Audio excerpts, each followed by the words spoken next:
આ તરફ અમદાવાદના પૂર્વ વિસ્તારમાંથી વધુ એક બોગસ કોલ સેન્ટરનો પર્દાફાશ થયો છે। લોનના સામે અમેરિકન નાગરિકો પાસે પૈસા પડાવતા એક મહિલા સહિત 3 આરોપી પોલીસના સકંજામાં આવી ગયા છે।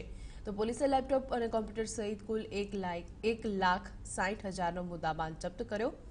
ખોખરાના ભાગ્યોદય નગરમાં આવેલા મહિલા સહિત 3 શખ્સો કોલ સેન્ટર ચલાવતા હોવાની માહિતી મળી, જેના આધારે પોલીસે તપાસ કરતા 3 લોકો ઝડપાયા હતા। તો પોલીસની પ્રાથમિક તપાસમાં સામે આવ્યું કે છેલ્લા 6 મહિનાથી ઘરના માલિક વિનય મકવાણા સાથે તેનો મિત્ર હિરેન દેસાઈ અને સુચિતા શુક્લા નામની મહિલા મળીને કોલ સેન્ટર ચલાવતા હતા।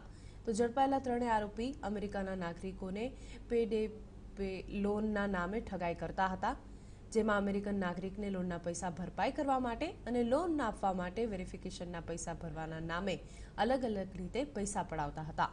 તો હાલ પોલીસે આરોપીને પકડી પાડ્યા છે અને વધુ પૂછપરછ હાથ ધરી છે।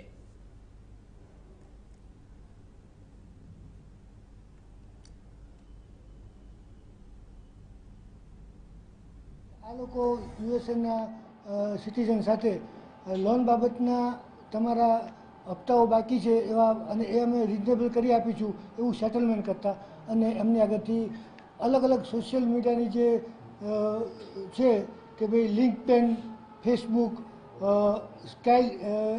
સ્કાઈપ તથા સ્કાઈપ મેસેન્જર આવા બધા જે અલગ અલગ સોશિયલ મીડિયાના જે વેબસાઇટો છે એના ઉપરથી એમનું ચીટિંગ કરતા।